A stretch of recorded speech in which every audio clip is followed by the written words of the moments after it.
আমি প্রায়ই আপনাদের কাছ থেকে একটি প্রশ্ন পেয়ে থাকি, মরিচ গাছের ফুল ঝরে পড়ে যাচ্ছে বা অন্যান্য গাছের ফুল ঝরে পড়ে যাচ্ছে, ফল নষ্ট হয়ে ঝরে পড়ে যাচ্ছে, এগুলোর সমাধান জানতে চান। আর আমিও আপনাদেরকে বলি যে বোরন সারের অভাবে এই সমস্যাগুলো হতে পারে, তাই গাছে বোরন সার স্প্রে করে দিন।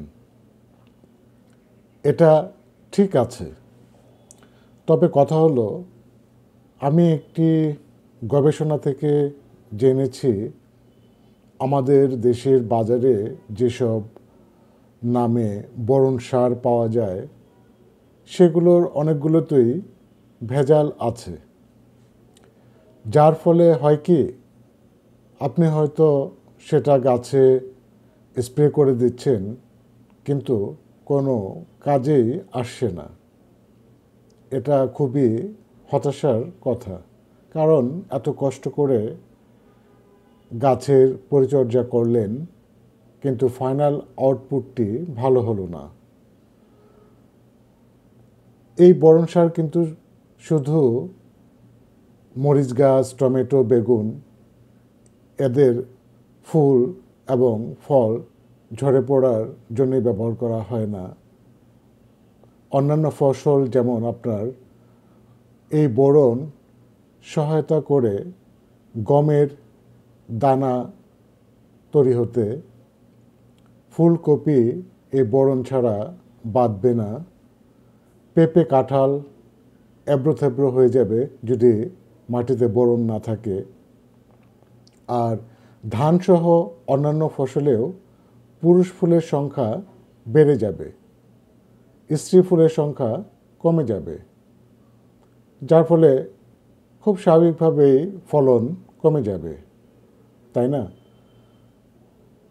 আরেকটি বিষয় হয়, যেটা হচ্ছে মাটিতে থাকা ক্যালসিয়াম ও ম্যাগনেসিয়াম, এই দুটোর মধ্যে সামঞ্জস্য ঘটতে পারে না যদি বোরনের অভাব থাকে।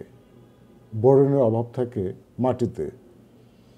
আমাদের দেশের মাটিতে অনেক উপাদানের অভাব আছে, তার মধ্যে একটি হলো এই বোরন।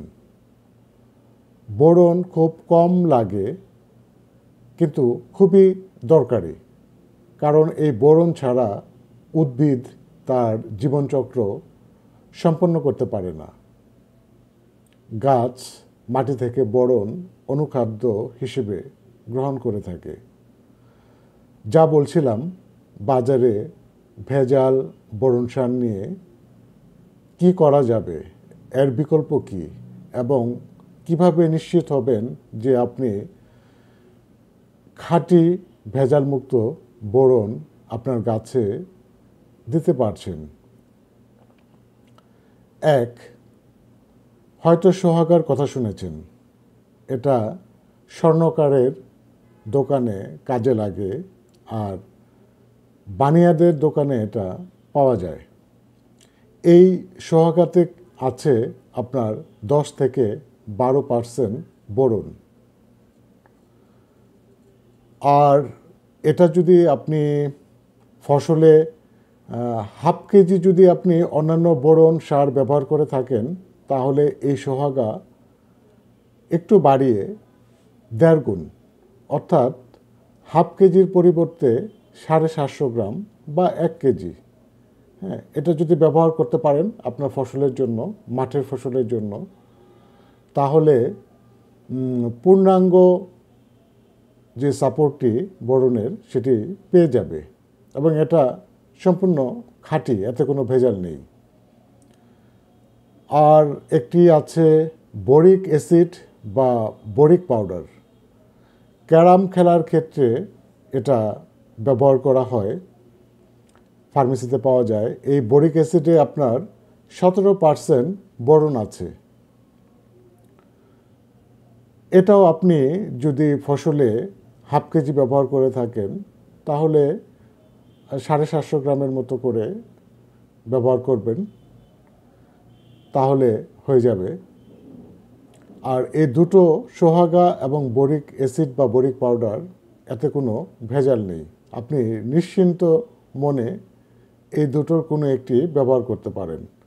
আর টবের গাছের ক্ষেত্রে সোহাগা বা বোরিক পাউডার প্রতি 1 লিটার পানিতে 2 চা চামচ করে, দুঃখিত 2 গ্রাম করে মিশিয়ে তারপর আপনার বিকেলে গাছ ভিজিয়ে স্প্রে করে দিবেন। আর প্রথমবার দেওয়ার 25 দিন পর দ্বিতীয়বার দেয়া যাবে।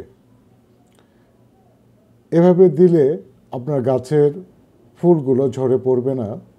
ভালো হয় গাছে ফুল আসার বেশ কিছুদিন আগে যদি প্রথমবার দিতে পারেন, আর দ্বিতীয়বার 25 দিন পর, এবং ততদিনে গাছে গুটি এসে যাবে, তাহলে এই গুটিগুলো আর ঝরে পড়বে না। এছাড়া ফল বড় হওয়ার পর আপনার মুখের দিকে বা এমনিতে যে ফেটে যাওয়ার সমস্যাটি হয় এটি হবে না। আর ফলে মুখের দিকে ওই পচে যাওয়ার যে সমস্যাগুলো, এগুলা ফলে থাকবে না।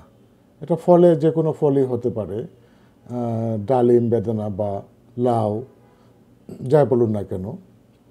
যাই হোক, আশা করি আপনার পরিষ্কার বুঝতে পেরেছেন যে বাজারে প্রচলিত যে বোরন সারগুলো পাওয়া যায় সেগুলোর বিকল্প হিসেবে আপনারা সোহাগা বা বোরিক পাউডার নিশ্চিন্ত মনে ব্যবহার করতে পারেন, কারণ এগুলোতে কোনো ভেজাল নেই।